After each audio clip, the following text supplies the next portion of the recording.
tardes, mi nombre es Marceli Girón y a continuación les presentaré una breve síntesis acerca de los aspectos generales y teóricos de la geopolítica. Pero primeramente es necesario conocer qué significa geopolítica. La geopolítica es aquella disciplina que estudia el dominio del espacio y su influencia desde un punto de vista político, es decir, abarca desde el estudio de las fronteras hasta la importancia que tienen ciertos recursos naturales para las relaciones exteriores de un país. Teoría del poder terrestre según Halford Mackinder. A partir del siglo XX, el geógrafo Mackinder elaboró una teoría para comprobar qué potencia dominaría el mundo. En ella se enfoca en concentrar el poder en la aplicación de todo su poder en una zona geográfica llamada zona pívete, la cual era crucial para lograr la conquista del mundo. Para Mackinder, esta zona pívote se encuentra entre Europa Oriental y Asia Central, dos grandes regiones que actualmente son de suma importancia para el desarrollo de las relaciones internacionales.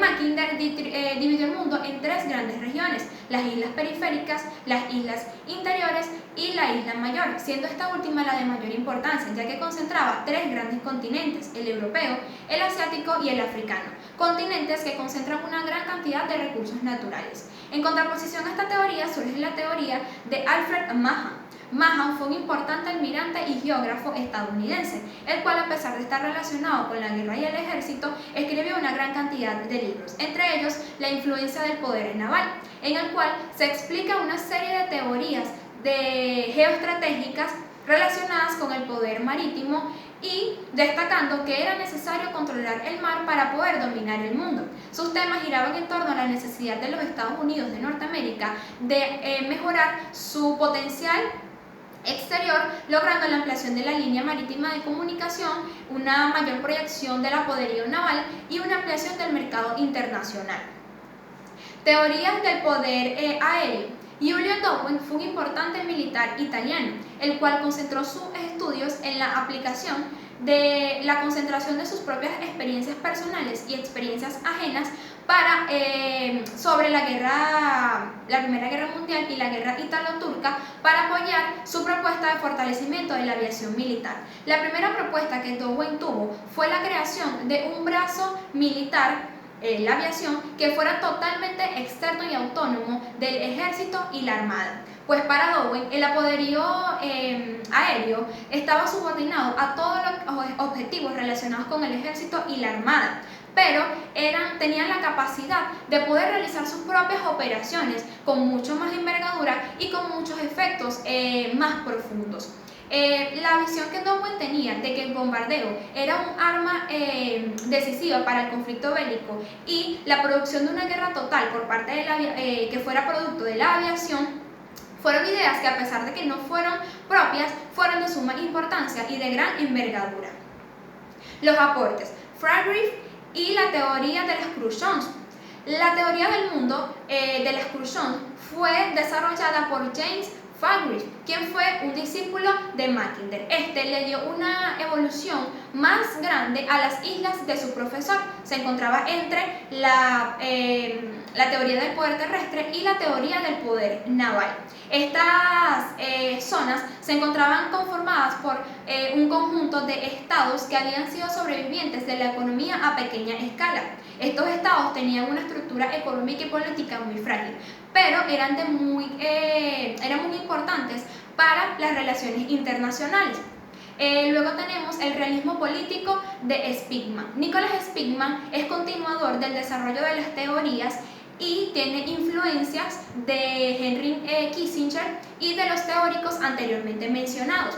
Basó su teoría en la doctrina Monroe y en la idea de que en la doctrina Monroe y en la idea de que el poder debía concentrarse en las zonas periféricas y no en las zonas centrales, como Mackinder propuso. Por esto es que se diferenciaban estas dos teorías. Y luego tenemos el aporte de la teoría de la jerarquía de los espacios del globo terrestre. Esta fue desarrollada por el geógrafo Samuel Collins. Cohen realizó un importantísimo estudio acerca de la geografía y economía del mundo, en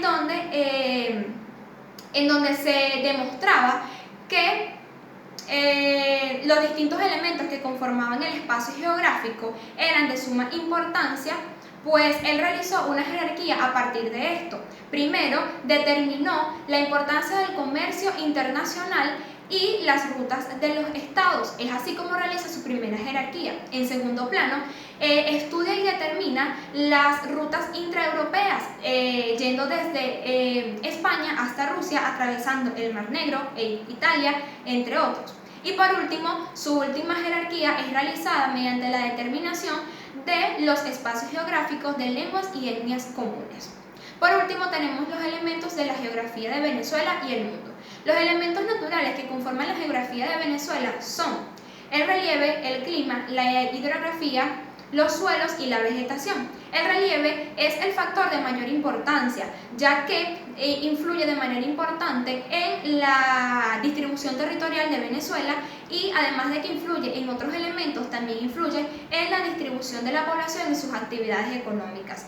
El relieve venezolano se encuentra dividido en tres regiones: la región andino-costera, la región de los llanos y la región de Guayana. El clima. En Venezuela contamos con un clima muy variado.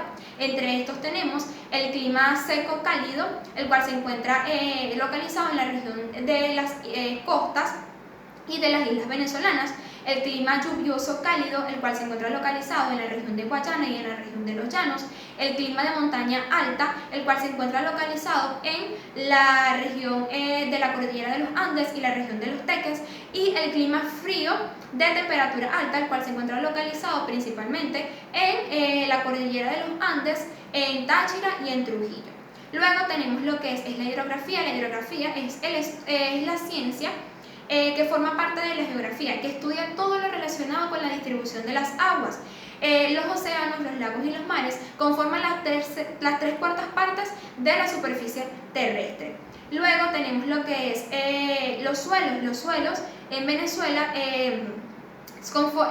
los suelos son aquella capa fina que forma una gran parte del territorio terrestre. En Venezuela contamos con una división de suelos, y estos tenemos lo que son los suelos muy fértiles, los suelos poco fértiles y los suelos no fértiles. Y por último tenemos lo que es la vegetación. La vegetación venezolana es muy variada. Las principales formaciones de vegetación venezolana son la selva, el bosque nublado, los páramos, las cordilleras y el espinar. Esto fue todo, muchas gracias.